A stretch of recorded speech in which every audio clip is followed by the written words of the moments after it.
Static buildup is unfortunately a common occurrence in rotational molding.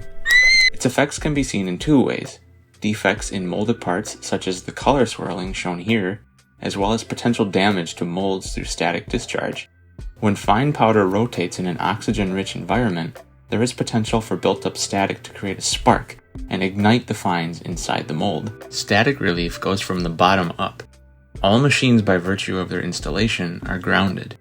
It is then necessary for the molds to make good contact with the grounded machine. Generally, this is accomplished through a mounting plate, which gets attached to the grounded machine. In many cases, these iron mounting plates become oxidized and prevent a good electrical flow.